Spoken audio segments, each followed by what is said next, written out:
चौखट पे चल के आज चारों धाम आए हैं। बजाओ ढोल स्वागत में, मेरे घर राम आए हैं। कथा शबरी की जैसे जुड़ गई मेरी कहानी से।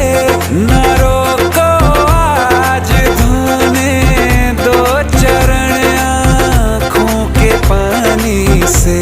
बहुत खुश हैं मेरे आंसू के प्रभु के काम